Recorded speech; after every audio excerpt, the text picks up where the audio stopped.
स्वागत है आपका एंट्रेंस जंक्शन की एक और वीडियो में। दोस्तों इस वीडियो में हम डीडीयू यूनिवर्सिटी सेमेस्टर एग्जाम 2022 के लिए जो 2022 में जो राष्ट्र गौरव की परीक्षा होने वाली है उसके लिए 100 प्रश्नों की एक सीरीज आप लोगों के लिए लेके आए हुए हैं। दोस्तों ये 100 प्रश्न राष्ट्र गौरव परीक्षा के लिए बहुत ही महत्वपूर्ण होने वाले हैं, तो वीडियो को अंत तक देखिएगा। साथ ही दोस्तों इसका PDF आपको हमारे टेलीग्राम चैनल पर भी उपलब्ध है, आप वहां से भी इसको डाउनलोड करके अपनी तैयारी को एक धार दे सकते हैं। ठीक है, तो चलिए बिना समय गंवाए अपने वीडियो को शुरू करते हैं। दोस्तों सबसे पहले मैं आपको बता दूं, इस प्रकार के तमाम अपडेट्स को सबसे पाने के लिए एंट्रेंस जंक्शन को अगर आपने सब्सक्राइब नहीं किया है तो सब्सक्राइब करके रखिएगा, क्योंकि आपके एग्जाम के लिए बहुत सारे जो नोटिफिकेशंस होते हैं, जो सबसे महत्वपूर्ण सूचनाएं होती हैं, वो एंट्रेंस जंक्शन आपको देता रहता है। तो चलिए वीडियो को शुरू करते हैं आपका बिना समय गवाए हुए। तो दोस्तों राष्ट्र गौरव परीक्षा के लिए हमारा पहला प्रश्न आपके सामने आ चुका है, जिसमें दोस्तों कहा गया है कि रसेंद्र मंगल नामक ग्रंथ को किस ग्रंथ से समीकृत किया जा सकता है। दोस्तों ऑप्शन है दोस्तों आयुर्वेद प्रकाश, बी है दोस्तों आयुर्वेद सर्वस्व, और सी है रसनत्राकर, और डी है दोस्तों रस शास्त्र। तो इसका जो सही आंसर हो जाएगा दोस्तों, इसका सही आंसर हो जाएगा हमारा रस शास्त्र। रस शास्त्र में दोस्तों इसको समीकृत किया जा सकता है।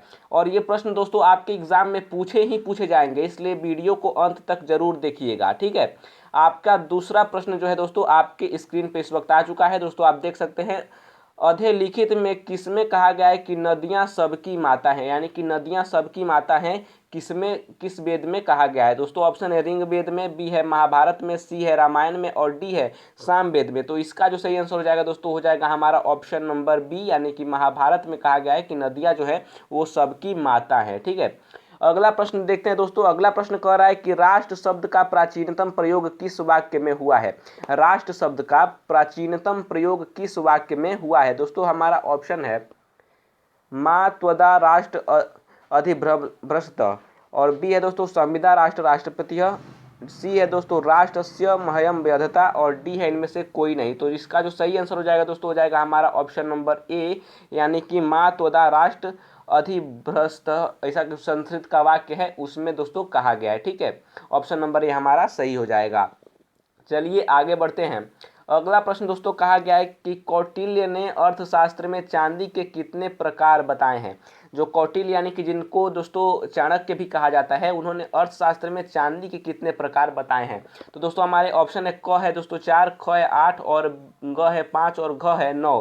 तो इसका जो सही आंसर हो जाएगा दोस्तों, हो जाएगा हमारा ऑप्शन नंबर क, यानी कि 4 प्रकार बताए हैं चांदी के अर्थशास्त्र में चाणक्य ने। ठीक है, 4 प्रकार चांदी के बताए हैं।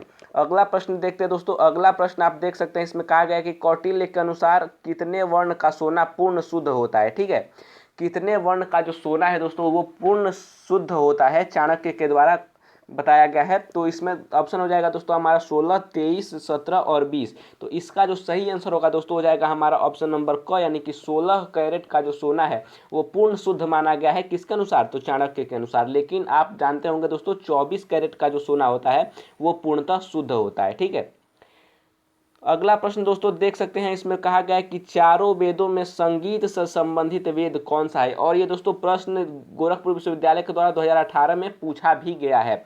4 वेदों में संगीत से संबंधित वेद कौन सा है। ऑप्शन है दोस्तों ऋग्वेदन, ख है सामवेद, सी है दोस्तों यजुर्वेद, और डी है अथर्ववेद। तो इसका जो सही आंसर हो जाएगा दोस्तों, हो जाएगा हमारा ऑप्शन नंबर ख, जो सामवेद है दोस्तों वो हमारा संगीत से संबंधित वेद बताया गया है। अगला प्रश्न का है दोस्तों कि कौटिल्य ने कितने प्रकार के तांबे का उल्लेख किया है। जो कौटिल्य यानी कि जो चंद्रगुप्त मौर्य थे, उन्होंने कितने प्रकार के तांबे का उल्लेख किया है। तो इसका जो सही आंसर हो जाएगा दोस्तों, हो जाएगा हमारा ऑप्शन नंबर 4, उन्होंने 4 प्रकार के तांबे का जिक्र किया है। चलिए अगला प्रश्न देखते हैं। अगला प्रश्न दोस्तों कह रहा है, यानी कि प्रश्न नंबर 8, पीतल क्या है। पीतल दोस्तों एक प्रकार की मिश्र धातु होती है जो जिंक और कॉपर के मिलने से बनती है। तो इसका जो सही आंसर हो जाएगा दोस्तों, हो जाएगा हमारा ऑप्शन नंबर क, यानी कि पीतल जो है वो एक प्रकार की मिश्र धातु होती है। ठीक है, तो वीडियो को आप अंत तक देखिएगा, क्योंकि ये सारे प्रश्न जो मैं आप लोगों को बता रहा हूँ ये दोस्तों बहुत ही महत्वपूर्ण है। और इसका PDF आपको दोस्तों मैं फिर एक बार बता दूं, हमारे टेलीग्राम चैनल पर मिल जाएगा, और हमारे टेलीग्राम चैनल का लिंक दोस्तों डिस्क्रिप्शन में दिया हुआ है। ठीक है, तो अगला प्रश्न दोस्तों देखिए, अगला प्रश्न कर रहा है कि इनमें से किसने रसायन का उल्लेख अपने ग्रंथ में नहीं किया है।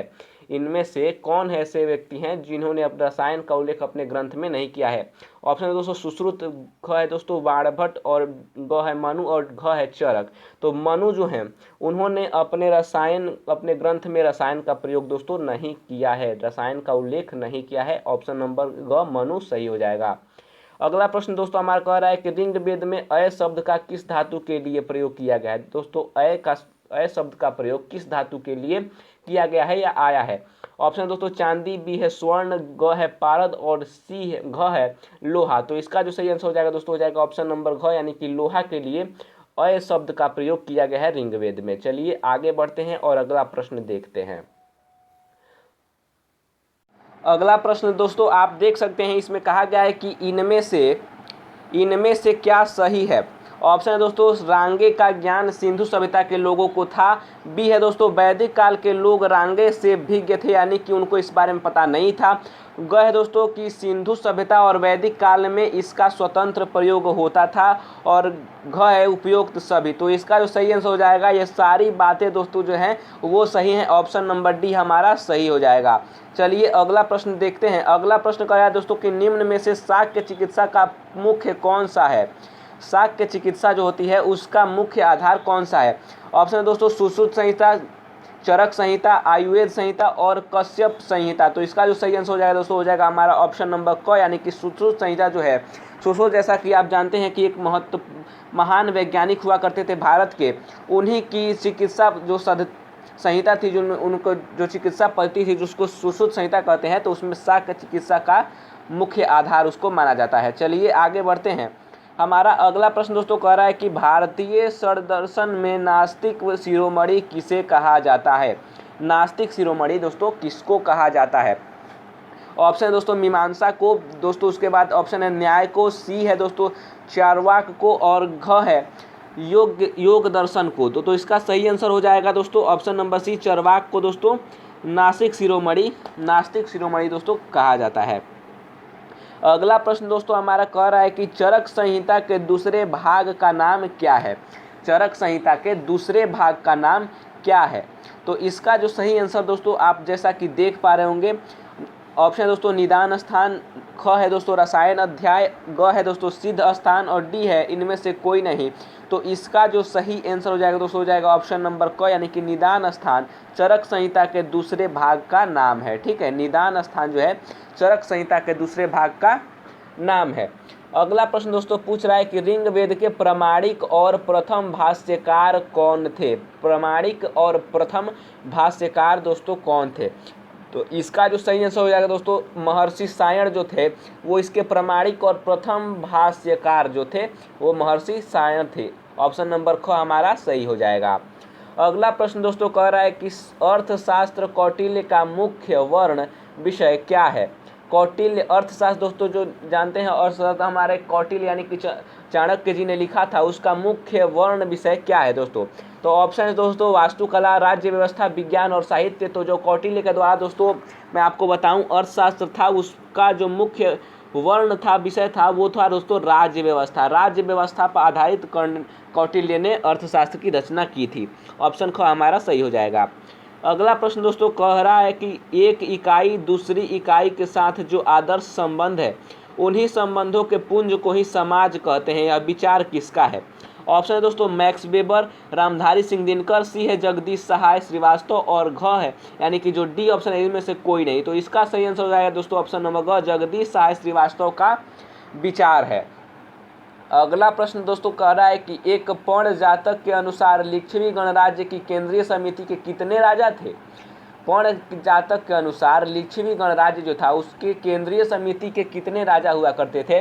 तो इसका जो ऑप्शन है तो हमारा ऑप्शन नंबर ग, यानी कि 7707 जो थे वो राजा हुआ करते थे। ऑप्शन नंबर ग हमारा सही हो जाएगा, इसको ध्यान में रखिएगा और प्रैक्टिस आप लोग इसको PDF इसका डाउनलोड करके भी प्रैक्टिस करते रहिएगा। ठीक है, अब रोज 100 प्रश्नों की सीरीज हम आप लोगों के लिए लेकर आएंगे दोस्तों, जब तक कि हमारा राष्ट्र गौरव का पेपर खत्म नहीं हो जाता है। ठीक है, अगला प्रश्न दोस्तों कह रहा है कि माता भूमि पुत्रो अहम पृथ्वः, अर्थात भूमि माता है और हम सब उसके पुत्र हैं, किस ग्रंथ का उद्घोष है?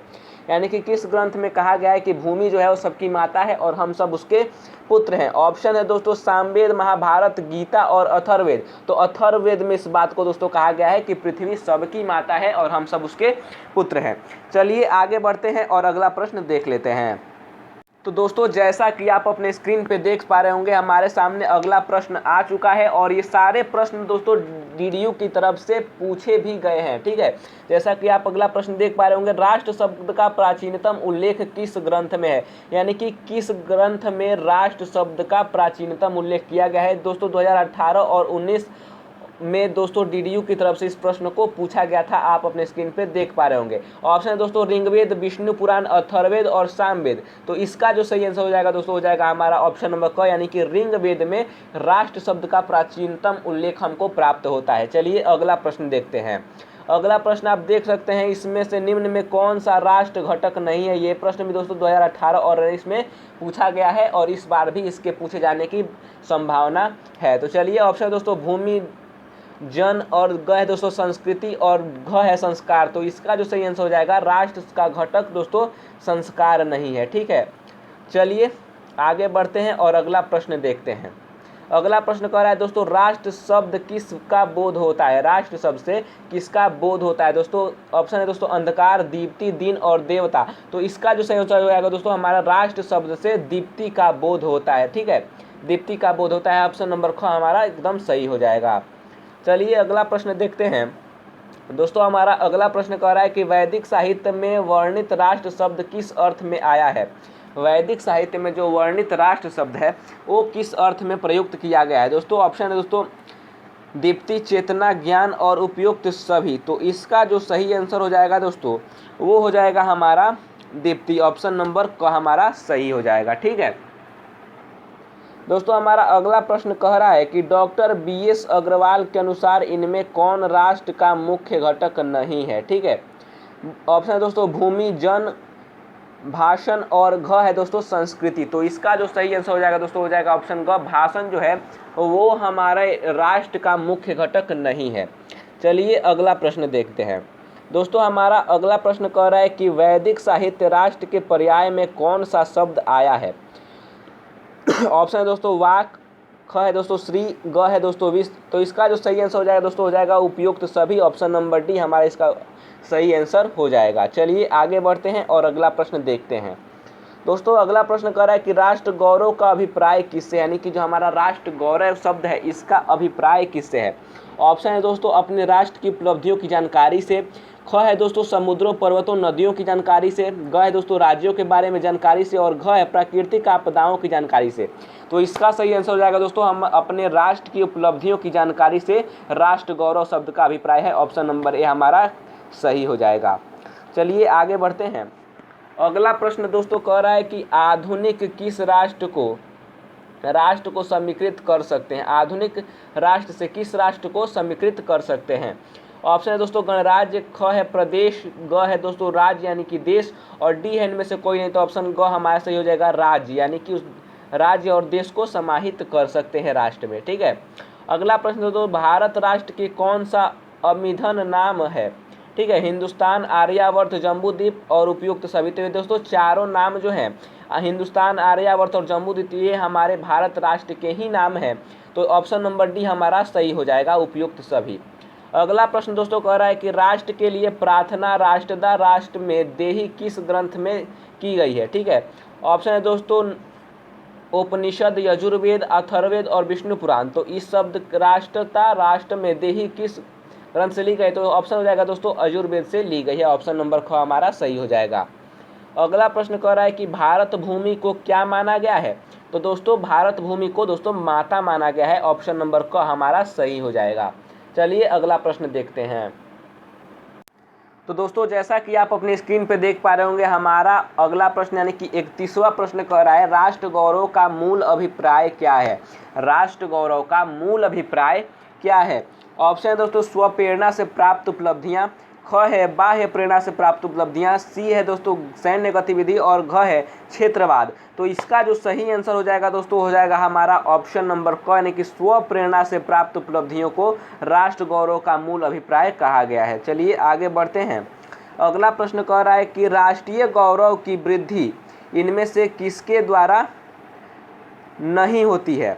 ऑप्शन है दोस्तों दर्शन, ख है दोस्तों साहित्य, सांप्रदायिकता और कला एवं विज्ञान। तो इसका जो सही आंसर हो जाएगा दोस्तों हो जाएगा सांप्रदायिकता से इसकी वृद्धि इसमें नहीं होती है। राष्ट्र गौरव में दोस्तों सांप्रदायिकता से वृद्धि नहीं होती है, बल्कि हमारी वृद्धि जो राष्ट्र गौरव की वृद्धि है वो रुक जाती है।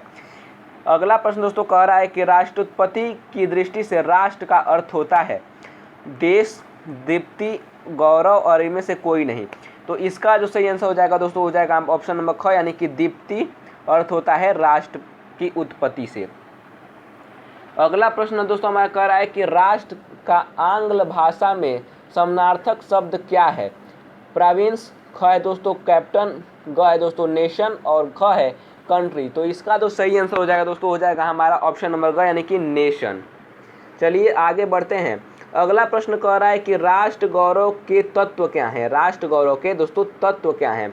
ऑप्शन दोस्तों राष्ट्र की संस्कृति, ग है राष्ट्र की सभ्यता, ग है राष्ट्र की एकता और अखंडता और घ है उपयुक्त सभी। तो ये सारे जो ऑप्शन आपको दिए गए हैं ये दोस्तों सभी जो है राष्ट्र गौरव के तत्व हैं। ऑप्शन डी हमारा सही हो जाएगा उपयुक्त सभी। अगला प्रश्न दोस्तों कह रहा है कि राष्ट्र की अवधारणा का प्रथम आधार क्या है। दोस्तों 2019 में पूछा गया प्रश्न है। तो इसका जो आधार है अवधारणा है वो है दोस्तों भूमि। ऑप्शन नंबर ख हमारा सही हो जाएगा। प्रश्नों को आप ध्यान से देखिएगा क्योंकि थोड़ी ये जो पीडीएफ है वो दोस्तों थोड़ी साफ नहीं आ पाई है, ठीक है। और इसको आप लोग हमारे टेलीग्राम चैनल से भी डाउनलोड कर सकते हैं जिसका लिंक आपको डिस्क्रिप्शन में मिल जाएगा। अगला प्रश्न दोस्तों कह रहा है कि राष्ट्र एक जीवित इकाई है, यह संकल्पना किसकी है। यानी कि राष्ट्र एक जीवित इकाई है ये किसने कहा है। ऑप्शन है दोस्तों औपनिषद, मनीषा, वैदिक ऋषियों ने और पौराणिक युग और महाकाव्यों में इसको कहा गया है। तो इसका सही आंसर हो जाएगा दोस्तों हो जाएगा ऑप्शन नंबर ख, वैदिक ऋषियों में इसका संकल्पना मिलती है कि राष्ट्र एक जीवित इकाई है। अगला प्रश्न दोस्तों कह रहा है कि राष्ट्र गौरव के मूल घटकों में कौन नहीं है। तो ऑप्शन है दोस्तों राजा, जन, भूमि और संस्कृति। तो इसमें जो मूल घटकों में दोस्तों राजा का स्थान नहीं है। ऑप्शन नंबर क हमारा सही हो जाएगा, मूल घटकों में राजा शामिल नहीं है। अगला प्रश्न दोस्तों कह रहा है कि राष्ट्र शब्द को भारतीय ऋषियों ने कैसे प्राप्त किया था। ठीक है, राष्ट्र शब्द को भारतीय ऋषियों ने कैसे प्राप्त किया। तो ऑप्शन है दोस्तों अनुसंधान से, ख है दोस्तों लेखन से, ग है तप एवं यज्ञ से और डी है यानी कि घ इनमें से कोई नहीं। तो ऑप्शन है दोस्तों हमारा जो ग है तप एवं यज्ञ से इसको प्राप्त किया था। ऑप्शन नंबर ग हमारा सही हो जाएगा। अगला प्रश्न कह रहा है कि पुराणों के अनुसार भारत की भौगोलिक स्थिति क्या है। यानी पुराणों में भारत की भौगोलिक स्थिति को लेकर क्या कुछ कहा गया है। तो ऑप्शन दोस्तों समुद्र के उत्तर और हिमालय के दक्षिण। तो यही हमारा सही ऑप्शन हो जाएगा, समुद्र के उत्तर और हिमालय के दक्षिण में है भौगोलिक स्थिति बताई गई है भारत पुराणों के अनुसार। ठीक है, चलिए अगला प्रश्न देखते हैं। तो दोस्तों हमारा अगला प्रश्न यानी कि हमारा 41वां प्रश्न दोस्तों कह रहा है कि पौराणिक साहित्य में भारतीय भूभाग के लिए कौन सा शब्द आया है। पौराणिक साहित्य जो है उसमें भारतीय भूभाग के लिए कौन सा शब्द प्रयुक्त किया गया है। ऑप्शन है दोस्तों इंडिया, ख है जम्बूद्वीप, ग है भारत और घ है हिंदुस्तान। तो भूभाग के लिए दोस्तों पौराणिक साहित्य में भारत के लिए जम्बूद्वीप शब्द का प्रयोग किया गया है। ऑप्शन नंबर ख हमारा सही हो जाएगा, जम्बूद्वीप। अगला प्रश्न कह रहा है कि दोस्तों राष्ट्र की रक्षा हेतु मंत्र त्वम राष्ट्राणी रक्षासि किस ग्रंथ का है। यानी कि जो ये श्लोक है दोस्तों त्वम राष्ट्राणी रक्षासि राष्ट्र की रक्षा हेतु किस ग्रंथ से लिया गया है। ऑप्शन है दोस्तों ऋग्वेद, ख है महाभारत, ग है अथर्ववेद और घ है विष्णु पुराण। तो इसका जो सही आंसर हो जाएगा दोस्तों हो जाएगा ऑप्शन ग, अथर्ववेद से इसको लिया गया है। इसको याद रखिएगा दोस्तों, ये प्रश्न दोस्तों इस बार पूछा जा सकता है। ठीक है, वैसे तो सारे प्रश्न इंपॉर्टेंट ही है दोस्तों आपकी राष्ट्र गौरव परीक्षा के लिए। चलिए आगे बढ़ते हैं और अगला प्रश्न दोस्तों अगला प्रश्न कह रहा है कि गणराज्य के शासन विधान के अनुसार मतदान अधिकारी के लिए कौन सा शब्द आया है। यानी कि गणराज्य के शासन विधान में मतदान अधिकारी के लिए कौन सा शब्द कहा गया है। ऑप्शन तो सकाला ग्राहक, ख है अठकुलक, ग है दोस्तों सत्ताधर और घ है वहारिक। तो इसका जो सही आंसर हो जाएगा दोस्तों हो जाएगा हमारा ऑप्शन नंबर क, सकाला ग्राहक उसको कहा गया है किसको, तो मतदान अधिकारी को। चलिए आगे बढ़ते हैं और अगला प्रश्न देखते हैं। तो दोस्तों अगला प्रश्न कह रहा है कि देवताओं द्वारा भारतीय भूमि का गुणगान किस ग्रंथ में मिलता है। देवताओं के द्वारा भारतीय भूमि का जो गुणगान है वो किस ग्रंथ में हमको मिलता है। दोस्तों ऑप्शन है विष्णु पुराण, ख है मनुस्मृति, ग है ललित विस्तार और डी है इनमें से कोई नहीं। तो देवताओं के द्वारा जो भारत भूमि का गुणगान है वो दोस्तों हमें विष्णु पुराण में देखने को मिलता है। ऑप्शन क हमारा सही हो जाएगा विष्णु पुराण। अगला प्रश्न दोस्तों कह रहा है कि वर्ण व्यवस्था के अंतर्गत समाज में कितने प्रकार के वर्ण थे। तो ऑप्शन है दोस्तों 4 प्रकार के वर्ण थे समाज में वर्ण व्यवस्था के अंतर्गत, यानी कि ब्राह्मण, क्षत्रिय और वैश्य और शूद्र, 4 जो वर्ण थे वो समाज में स्थापित थे। चलिए आगे बढ़ते हैं और अगला प्रश्न देखते हैं। अगला प्रश्न कह रहा है कि राजतंत्र क्या है। तो दोस्तों जो शासन की जो प्रणाली है उसी को राजतंत्र कहते हैं। ऑप्शन नंबर क हमारा सही हो जाएगा। चलिए आगे बढ़ते हैं। अगला प्रश्न दोस्तों कह रहा है कि गणराज्यों में शासन व्यवस्था के संचालक हेतु कौन सी संस्था थी। यानी जो गणराज्य हुआ करते थे प्राचीन काल में उनमें जो शासन की व्यवस्था थी उसके संचालन हेतु कौन सी व्यवस्था की गई थी। तो इसका जो सही आंसर हो जाएगा दोस्तों हो जाएगा हमारा ऑप्शन नंबर क, मंत्री परिषद की व्यवस्था की गई थी राज्य की व्यवस्था के संचालन के लिए, यानी कि मंत्री परिषद हुआ करती थी। चलिए आगे बढ़ते हैं, अगला प्रश्न देखते हैं। अगला प्रश्न कह रहा है कि विथद क्या है। इस प्रश्न को थोड़ा आप लोग छोड़ दीजिए क्योंकि ये साफ साफ नहीं दिखाई दे रहा है कि ये कौन क्या कुछ लिखा गया है, टाइपिंग एरर है, थोड़ा उसको ब्लर हो गया है। चलिए आगे बढ़ते हैं और अगला प्रश्न देख लेते हैं। अगला प्रश्न दोस्तों कह रहा है कि सभा और समिति के प्रजापति की 2 पुत्रियां हैं, यह कहाँ वर्णित है। तो इसका जो सही आंसर हो जाएगा दोस्तों वो हो जाएगा हमारा अथर्ववेद में इसको वर्णित किया गया है कि सभा और समिति प्रजापति की 2 पुत्रियां हैं। ये दोस्तों प्रजापति की पुत्रियों की नाम है सभा और समिति। तो ये दोस्तों अथर्ववेद में लिखा हुआ है। चलिए आगे बढ़ते हैं। दोस्तों हमारा 50वां प्रश्न कह रहा है, आज का दोस्तों हमने आधा प्रश्न आपको कर लिया है, यानी कि 50 प्रश्न हमारे यहाँ पे पूरे होते हैं। दोस्तों यहाँ पर 50वां प्रश्न कह रहा है कि भारतीय संस्कृति का आदर्श वाक्य सत्यमेव जयते किस ग्रंथ से संबंधित है। ये दोस्तों 2018 में पूछा गया प्रश्न है और ये दोस्तों कई प्रकार के कॉम्पिटिटिव एग्जाम्स में भी पूछता है कि सत्यमेव जयते जो भारत का आदर्श वाक्य है वो किस ग्रंथ से संबंधित है। तो इसका जो सही आंसर हो जाएगा दोस्तों हो जाएगा ऑप्शन नंबर घ, मुंडक उपनिषद जो है उपनिषद का एक प्रकार है दोस्तों मुंडक उपनिषद, उससे संबंधित है, उससे लिया गया है। चलिए आगे बढ़ते हैं और अगला प्रश्न देखते हैं। दोस्तों अगला प्रश्न कह रहा है सभा और समिति क्या है। तो दोस्तों ये एक स्वायत्त शासी संस्थाएं हैं और दोस्तों ये सभा और समिति जो है दोस्तों वो किनके भी पुत्रियों के नाम है। तो दोस्तों अभी मैंने बताया आपको प्रजापति की जो पुत्रियां हैं उनका नाम है सभा और समिति और ये एक स्वायत्त शासी संस्थाएं हैं। चलिए आगे बढ़ते हैं और अगला प्रश्न देखते हैं। तो दोस्तों हमारा अगला प्रश्न कह रहा है कि भारतीय संस्कृति में समन्वयात्मक दृष्टि तथा विविधता में एकता की क्षमता है, यह कथन किसका है। यानी कि किसने कहा है कि भारत में समन्वयता की दृष्टि तथा विविधता में एकता की क्षमता है। हमारे देश में जैसे देखने को मिलता है बहुत सारे धर्मों को लेकर दोस्तों एक साथ मिलकर रहते हैं, इसको विविधता में दोस्तों एकता कहते हैं। तो ये किसका कथन है, किसने ये बात कही है। ऑप्शन दोस्तों रमेश चंद्र मजूमदार, ख है महादेवी वर्मा, ग है नरेंद्र मोहन और घ है इनमें से कोई नहीं। तो इसका जो सही आंसर हो जाएगा दोस्तों हो जाएगा ऑप्शन नंबर ग, नरेंद्र मोहन का ये वाक्य है कि भारत में विविधता में एकता की क्षमता विद्यमान है। नरेंद्र मोहन ऑप्शन नंबर ग हमारा सही हो जाएगा। दोस्तों अगला प्रश्न कह रहा है कि यह आध्यात्मिकता, सहिष्णुता तथा संस्कृति भाषा का प्रवाह भारतीय संस्कृति का मुख्य लक्षण है, यह कथन किसका है। ऑप्शन दोस्तों नरेंद्र मोहन, ख है रामधारी सिंह दिनकर, ग है दोस्तों रमेश चंद्र मजूमदार, घ है दोस्तों गोविंद चंद्र पांडे। तो ये इसका सही आंसर हो जाएगा ऑप्शन नंबर घ, गोविंद चंद्र पांडे का दोस्तों कथन है। चलिए अगला प्रश्न देखते हैं। अगला प्रश्न कह रहा है कि गणराज्यों का संचालन किसके द्वारा होता था। जो गणराज्य हुआ करते थे उनका संचालन किसके द्वारा होता था।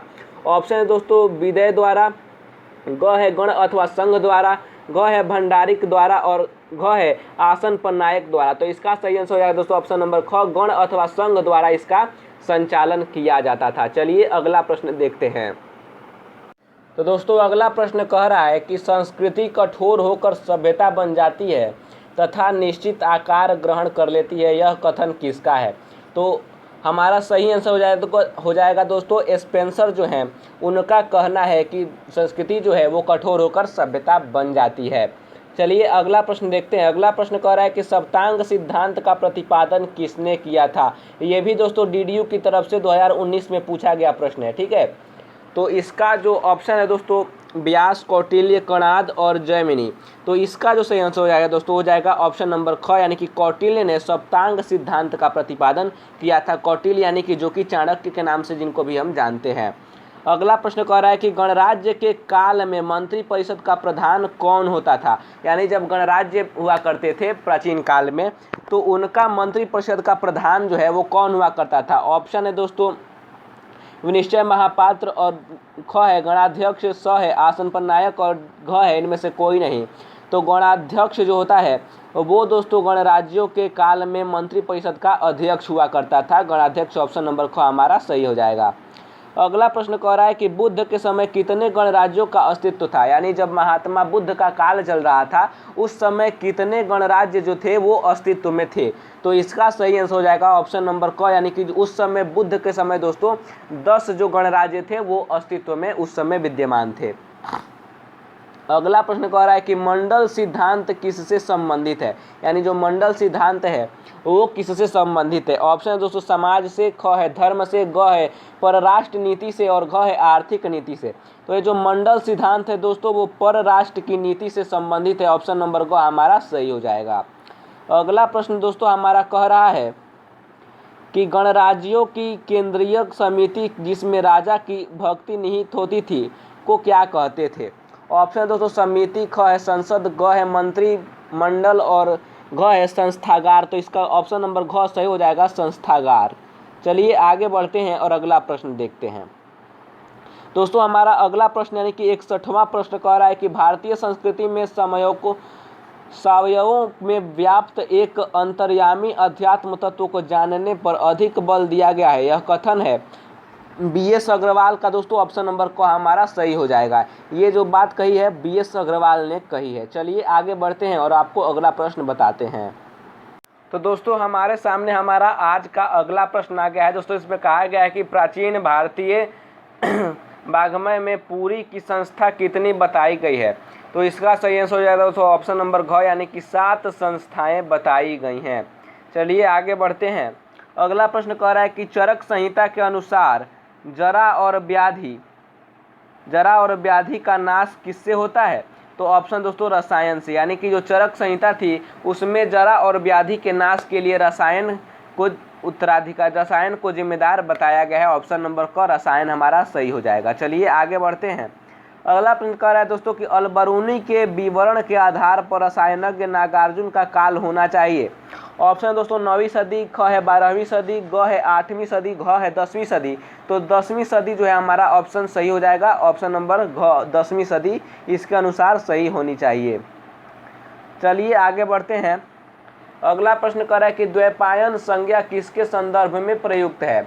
तो ऑप्शन नंबर ग, यानी कि वेद व्यास के संदर्भ में द्वैपायन संज्ञा जो है वो प्रयुक्त है। ऑप्शन नंबर ग वेद व्यास।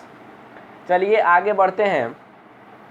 अगला प्रश्न दोस्तों कह रहा है कि वयम राष्ट्रे जागुयाम सदवाक्य कहाँ से उद्धृत है। यानी कि कहाँ से इसको लिया गया है।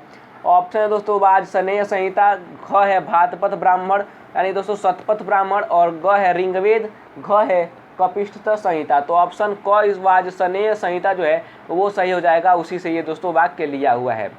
अगला प्रश्न कह रहा है चरक ने कितने प्रकार के रसों का उल्लेख किया है। जो चरक जी थे आपको पता होगा महान भारतीय वैज्ञानिक हुआ करते थे। उन्होंने रसों के कितने प्रकार का उल्लेख अपनी पुस्तक में किया है। तो इसका सही हो जाएगा दोस्तों ऑप्शन नंबर ख, 6 रसों का उन्होंने अपने पुस्तक में उल्लेख किया है। चलिए आगे बढ़ते हैं। अगला प्रश्न कह रहा है कि भारत शब्द का अर्थ क्या है। तो दोस्तों भारत शब्द का अर्थ प्रकाश में लीन होना होता है। ऑप्शन नंबर क हमारा सही हो जाएगा। अगला प्रश्न दोस्तों कह रहा है कि गीत गोविंदम के रचनाकार कौन थे। ये दोस्तों 15/2018 में भी दोस्तों पूछा गया है डीडीयू की तरफ से। ठीक है, तो आप लोग इस पे विशेष ध्यान रखिएगा। तो इसका जो सही आंसर हो जाएगा वो दोस्तों हो जाएगा जयदेव। गीत गोविंद का रचयिता दोस्तों जयदेव को माना जाता है। जयदेव ऑप्शन नंबर सही हो जाएगा। अगला प्रश्न दोस्तों कह रहा है कि सुश्रुत संहिता कुल कितने भागों में बटी है। जो सुश्रुत की संहिता है वो कितने भागों में बटी है, तो ऑप्शन नंबर क 5 भागों में सुश्रुत संहिता को बांटा गया है। ऑप्शन नंबर क हमारा सही हो जाएगा 5 भागों में। अगला प्रश्न दोस्तों कह रहा है कि मां निषाद प्रतिष्ठानतम तमगः शाश्वती समा किस प्राचीन ग्रंथ की पहली पंक्ति है, तो ऑप्शन है दोस्तों रामायण की। रामायण में दोस्तों ये वाल्मीकि जी ने कहा था जब वो स्नान करने गए थे और एक जो होता है हंसों के जोड़ा को जो शिकारी होता है वो मार देता है, तो उसी के उपलक्ष्य में उसको श्राप देते हुए ये कहा था वाल्मीकि महर्षि ने। दोस्तों मां निषाद प्रतिष्ठानतम तमगम शाश्वती समा यत क्रोच मिथुनादेव मवधि ही काम मोहितम, ये पूरा श्लोक दोस्तों उनके मुंह से निकला था और इसी को दोस्तों श्लोक बोला गया। तो चलिए आगे बढ़ते हैं। ऑप्शन नंबर घ हमारा रामायण सही हो जाएगा, मां निषाद प्रतिष्ठानतम। ठीक है, चलिए आगे बढ़ते हैं। अगला प्रश्न दोस्तों कह रहा है कि चरक संहिता में कितने भागों में बांटा गया है, तो चरक संहिता दोस्तों जो है 8 भागों में बांटा गया है। जो चरक संहिता है दोस्तों उसको 8 भागों में बांटा गया है। तो दोस्तों हमारा अगला प्रश्न कह रहा है कि ऋग्वेद में किसे भारत कहा गया है, तो ऋग्वेद में दोस्तों अग्नि को भारत कहा गया है। ऋग्वेद में अग्नि को जो है दोस्तों भारत कहा गया है। ऑप्शन नंबर का हमारा सही हो जाएगा। दोस्तों हमारा अगला प्रश्न कह रहा है कि ऋग्वेद का प्रथम शब्द कौन सा है। ऋग्वेद का प्रथम शब्द कौन सा है, तो दोस्तों ऋग्वेद का जो पहला शब्द है वो अग्नि है। ऑप्शन नंबर ख हमारा सही हो जाएगा अग्नि। ऋग्वेद का प्रथम शब्द अग्नि है। चलिए अगला प्रश्न दोस्तों कह रहा है कि केवल व्याधि का नाश रसायन का गौड़ पक्ष है कहाँ वर्णित है, तो दोस्तों ऑप्शन है सुश्रुत संहिता, चरक संहिता का प्रथम खंड, चरक संहिता का द्वितीय खंड, चरक संहिता का तृतीय खंड। तो ये दोस्तों व्याधि का नाश दोस्तों रसायन का गौड़ पक्ष है, ये दोस्तों चरक संहिता के दूसरे खंड में द्वितीय खंड में इसको वर्णित किया गया है। ऑप्शन नंबर को हमारा सही हो जाएगा चरक संहिता का द्वितीय खंड। चलिए अगला प्रश्न दोस्तों कह रहा है कि कौटिल्य ने शत्रु सेना के नाश के लिए किस योग का उल्लेख किया है, यानी जो चंद्रगुप्त मौर्य के दरबार का जो प्रधानमंत्री हुआ करते थे चाणक्य, उन्होंने शत्रु की सेना के नाश के लिए किस योग का उल्लेख किया है, तो 10 योगों का उन्होंने उल्लेख किया है अपने ग्रंथ में। ठीक है, तो 10 योग इसका सही आंसर हो जाएगा ऑप्शन नंबर क। अगला प्रश्न दोस्तों कह रहा है कि चरक संहिता में रसायन के कितने पदों में बांटा गया था, तो रसायन को दोस्तों 4 पदों में बांटा गया है चरक संहिता में। ऑप्शन नंबर क हमारा सही हो जाएगा 4 पद। अगला प्रश्न दोस्तों कह रहा है कि लोहा में कार्बन की मात्रा के आधार पर कितने भेद हैं, तो इसमें दोस्तों 3 भेद पाए जाते हैं, ढलवा, इस्पात और पिटवा। ये तीनों जो है वो कार्बन की मात्रा के आधार पर लोहा के भेद हैं। ऑप्शन नंबर क हमारा सही हो जाएगा 3 भेद। अगला प्रश्न दोस्तों कह रहा है कि आचार रसायन का संबंध किससे है, तो ऑप्शन है दोस्तों प्रशस्त एवं सात्विक जीवनचर्या से इसका संबंध है आचार जीवन का। ठीक है, आचार रसायन का। ऑप्शन नंबर ख हमारा सही हो जाएगा। अगला प्रश्न दोस्तों कह रहा है कि स्वर्ण शोधन की विधि व्यापक उल्लेख किस ग्रंथ में है, यानी कि जो सोना खोजने की विधि है वो व्यापक तौर पर किस ग्रंथ में उसका उल्लेख किया गया है, तो ऑप्शन है दोस्तों कौटिल्य के अर्थशास्त्र में इसका व्यापक रूप से वर्णन किया गया है। अगला प्रश्न दोस्तों कह रहा है कि लोहे से चिकित्सा का उल्लेख किस ग्रंथ में मिलता है, तो अथर्ववेद में दोस्तों लोहा से चिकित्सा का उल्लेख मिलता है आपका अथर्ववेद में। चलिए आगे बढ़ते हैं और अगला प्रश्न दोस्तों कहा गया है कि रांगे का वैदिक नाम क्या है। जो रांगा होता है उसका वैदिक नाम क्या है, तो उसका वैदिक नाम दोस्तों त्रपु होता था। ऑप्शन नंबर का हमारा सही हो जाएगा त्रपु। चलिए आगे बढ़ते हैं। अगला प्रश्न दोस्तों कह रहा है कि चरक संहिता में आयुर्वेद के कितने अंगों का उल्लेख है, तो दोस्तों चरक संहिता है उसमें आयुर्वेद के कितने अंगों का उल्लेख है, तो उसमें दोस्तों 8 अंगों का उल्लेख है आयुर्वेद के। ऑप्शन नंबर ग हमारा सही हो जाएगा 8 अंगों का उल्लेख किया गया है। अगला प्रश्न दोस्तों कह रहा है कि इनमें से किस रसायन का उल्लेख चरक ने किया है। जो चरक महान वैज्ञानिक हुआ करते थे तो उन्होंने किस रसायन का उल्लेख किया है, तो ये जो जितने च्यवनप्राश है दोस्तों, ख है ब्रह्म रसायन और ग है दोस्तों त्रिफला, तो इन सभी का उल्लेख दोस्तों चरक ने अपनी पुस्तक में किया हुआ है। तो ऑप्शन नंबर घ हमारा सही हो जाएगा। अगला प्रश्न दोस्तों कह रहा है कि पारद यानी जो मरकरी होता है का एक और नाम क्या है, चलिए आपको बताते हैं। तो दोस्तों मरकरी का एक और नाम दर्द है। ठीक है, दर्द। चलिए आगे बढ़ते हैं दोस्तों। अगला प्रश्न कह रहा है कि चरक के अनुसार मनुष्य की कार्य क्षमता बढ़ाने वाली औषधियाँ कितने प्रकार की हैं, तो ऑप्शन है दोस्तों इसका सही आंसर हो जाएगा ऑप्शन नंबर 2, बाजीकरण और रसायन जो है वह मनुष्य की कार्य क्षमता बढ़ाने में प्रयुक्त होती हैं। अगला प्रश्न दोस्तों कह रहा है कि जस्ता क्या है। तो जस्ता एक प्रकार का दोस्तों मूल धातु होता है जिसको मिलाकर जस्ता और जो जिंक होता है उसको मिलाकर दोस्तों हमारा दोस्तों पीतल बनता है। तो एक मूल धातु होती है जस्ता। अगला प्रश्न कह रहा है कि कौटिल्य ने स्वर्ण के कितने प्रकार बताए हैं। तो जो कौटिल्य यानी जो चाणक्य थे उन्होंने स्वर्ण के 5 प्रकार बताए हैं। ऑप्शन नंबर को हमारा सही हो जाएगा। अगला प्रश्न कह रहा है कि नागार्जुन रसायन ने किस ग्रंथ का प्रणयन किया था। तो ऑप्शन है दोस्तों रत्नाकर का उन्होंने प्रणयन किया था। ऑप्शन नंबर को हमारा सही हो जाएगा। दोस्तों हमारा 90वां प्रश्न कह रहा है कि प्राचीन भारत में शल्य चिकित्सा के जनक के रूप में किसे जाना जाता है। तो दोस्तों प्राचीन भारत में शल्य चिकित्सा के जनक के रूप में सुश्रुत को जाना जाता है। जो सुश्रुत हुआ करते थे महान भारतीय वैज्ञानिक हुआ करते थे, इनको दोस्तों शल्य चिकित्सा के जनक के रूप में जाना जाता है। अगला प्रश्न दोस्तों कह रहा है कि जगदीश सहाय श्रीवास्तव के अनुसार इनमें कौन सा समाज मुख्य तत्व नहीं है। तो क्षेत्रीयता जो है वो मुख्य समाज का तत्व नहीं है, क्षेत्रीयता। ऑप्शन नंबर ग हमारा सही हो जाएगा। अगला प्रश्न दोस्तों कह रहा है कि सप्त महापुरियों में कौन शामिल नहीं है। तो सप्त महापुरियों में दोस्तों हमारी जो लुम्बिनी थी वो शामिल नहीं है, लुम्बिनी। चलिए आगे बढ़ते हैं। अगला प्रश्न कह रहा है कि रत्न सूची के अनुसार राज्य का कोषाध्यक्ष कहलाता था। संग्रहित जो है वो कहलाता था राज्य का कोषाध्यक्ष, संग्रहित। चलिए आगे बढ़ते हैं। कालिदास की रचना पूछ रहा है दोस्तों, कालिदास की रचना कौन कौन सी है। ऑप्शन दोस्तों शिशुपालवध, ख है दोस्तों सौंदरानंद, और क है कुमार संभवम, और घ है किरातार्जुनीयम। तो दोस्तों कुमार संभवम जो है वो कालिदास की रचना है। ऑप्शन ग हमारा सही हो जाएगा। अगला प्रश्न दोस्तों पूछ रहा है कि रत्न सूची के अनुसार राज्य का प्रमुख कर संग्राहक कौन होता था। यानी कि जो प्रमुख टैक्स का जो संग्राहक होता था उसको क्या कहा जाता था। तो इसको भागदूत कहा जाता था। दोस्तों भागदूत जो है वो रत्न सूची के अनुसार राज्य का प्रमुख कर संग्राहक होता था, जो करों का संग्रह करता था। अगला प्रश्न कह रहा है गणित सार संग्रह पुस्तक के लेखक कौन है। गणित सार संग्रह के लेखक कौन है। तो महावीराचार्य जो है वो दोस्तों गणित सार संग्रह के लेखक हैं। अगला प्रश्न दोस्तों कह रहा है कि रत्नी सूची में उल्लिखित अक्षावाप क्या था। तो राजा का सलाहकार जो था वही उल्लिखित अक्षावाप कहा गया है रत्नी सूची में। चलिए आगे बढ़ते हैं और अगला प्रश्न देखते हैं। तो दोस्तों हमारा अगला प्रश्न कह रहा है कि अर्थशास्त्र के रचनाकार कौन थे। तो अर्थशास्त्र के रचनाकार यानी कि दोस्तों कौटिल्य यानी कि चाणक्य हुआ करते थे। ऑप्शन नंबर को हमारा सही हो जाएगा। अगला प्रश्न दोस्तों कह रहा है कि उत्तर वैदिक साहित्य में रत्नियों की संख्या सही सूचक है। 11 से 14 जो है वो दोस्तों रत्नियों का सही सूचक है। ऑप्शन नंबर को हमारा सही हो जाएगा। दोस्तों आज का हमारा अंतिम प्रश्न कह रहा है अर्थशास्त्र पुस्तक किससे संबंधित है। तो अर्थशास्त्र जो पुस्तक है जो उसके रचयिता चाणक्य हैं वो दोस्तों राज्य व्यवस्था से संबंधित है। तो आज के लिए इतना ही। 100 प्रश्न हो चुके हैं दोस्तों। इन सारे प्रश्नों के PDF आपको हमारे टेलीग्राम चैनल पर मिल जाएंगे।